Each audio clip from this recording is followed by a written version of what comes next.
The Honda Jazz nameplate still resonates with many South Africans, but it's crazy to think that its replacement, the Honda Fit, has already been in the market for a few years, so much so that it's already due for a facelift, and here it is in all its glory.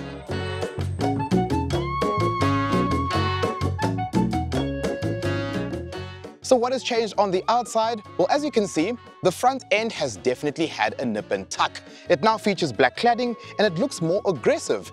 And the same thing has been done at the rear of the vehicle with the newly redesigned rear bumper, and these headlights with LED technology are now standard across the range. So what's changed on the inside? Well, in terms of the interior look and feel, it's very similar to the pre-facelift car. What I've always liked though is the quality of the materials that are used in this vehicle. Everything feels of a high quality. The good news is that you've got a 9-inch touchscreen infotainment system that is now available as standard across the range, and you still have a digital instrument cluster, and for the elegance and hybrid model you do get this wireless charging pad that also comes as standard within the car. So normally I would be sitting here telling you about rear legroom and rear headroom. But with the Honda Fit, it does a really cool thing that I want to show you, which is called magic seats. So if I lift like this, and I do that, and I lock that in there, as you can see, it opens up a whole new world when it comes to practicality.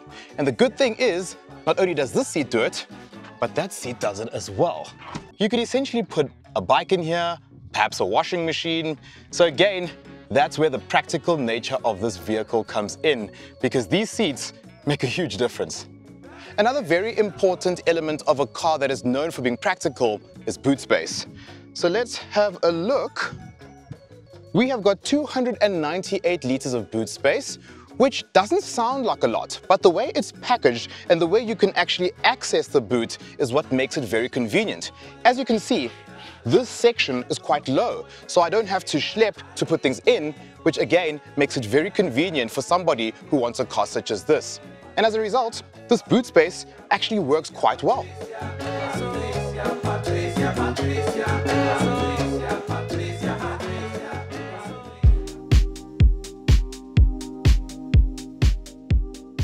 So this is the top of the range hybrid spec of the Fit, and currently I am using the batteries to operate the car.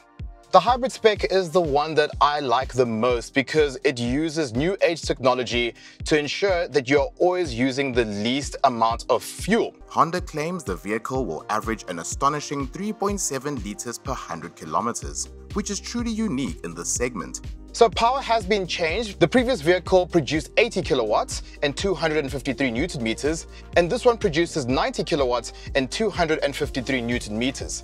This car has a sense of urgency to it that the normal model doesn't have, and that is largely due to the fact that it uses this battery technology.